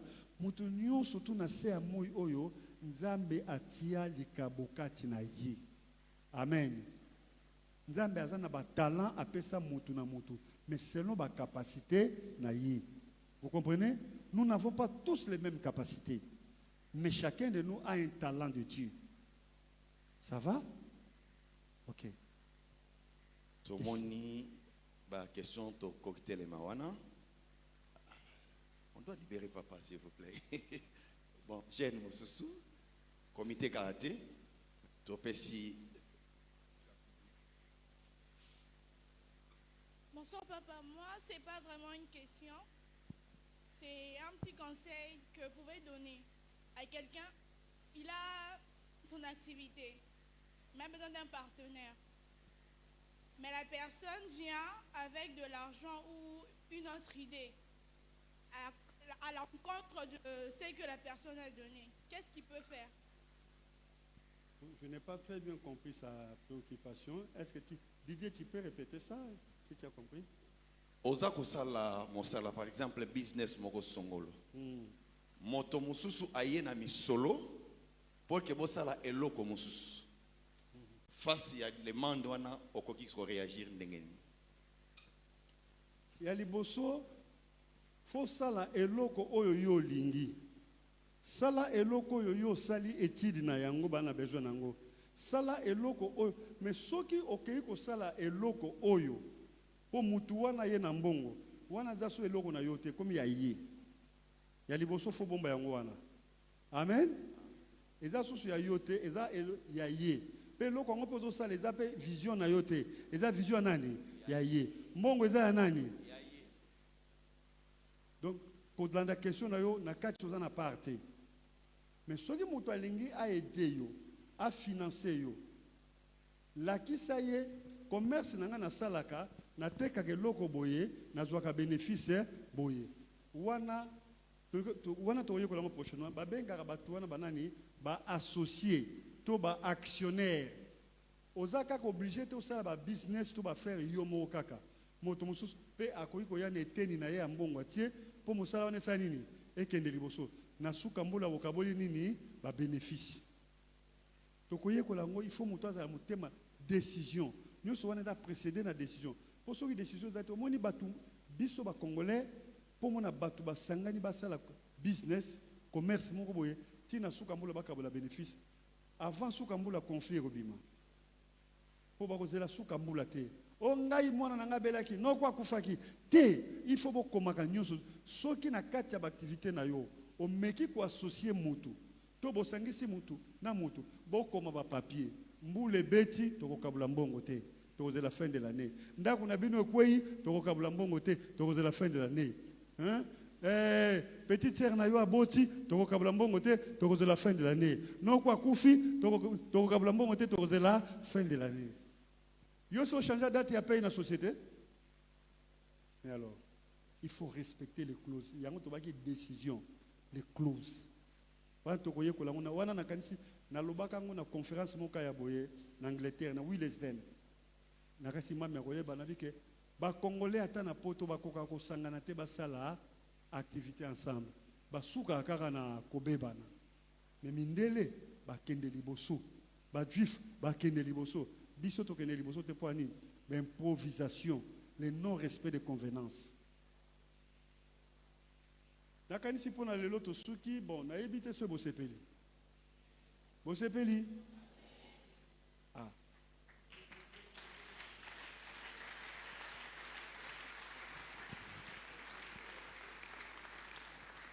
bon nazongisi Amen. oh Lelo ezalaki première édition. Toko solola lisusu na papa pona kotala emploi du temps na ye mpe toko communiquer lisanga mobimba deuxième édition. To zwaki vraiment temps ya papa et tant que bana nous ne pouvons pas libérer papa bongo. Tozo ko inviter mami à s'associer na papa. Toza na moi surprise moko lokola bana to préparaki. Maman, vous pouvez vous associer à la table place Papa Azali et to inviter les membres du comité na otolengela qui pour ko remettre to pesango et pas ya papa.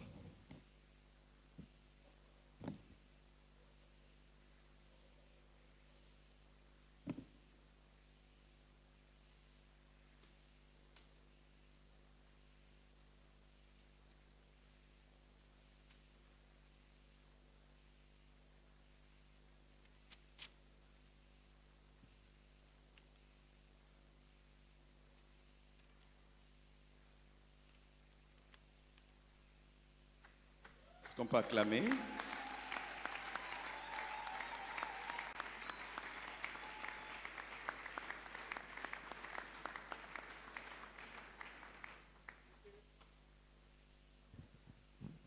Merci Nzambe apambola bino. Nana dessiné yango. Ah ok. Merci Nzambe apambola bino. Ndenge bokanisi biso. Na obondela. Nzambe pesa bana oyo ba initiative. O bango basali zongisela bango ya mingi. Pambola bango. Sika ete milona ya lelo ndenge to présenter yango na ndenge moko moto nyonso asosola me biso yango tokanisaki me yo molimo mosanto sosolisa bango koleka ndenge nga na lobi bakende liboso babota mbuma bakoma bato minene bakoma ba homme d'affaires ba femme d'affaires bato ya tina bakoma bakolo ba compagnie yango libondeli na nga mpona bango na kombo na Yesu Kristo amen. Amen.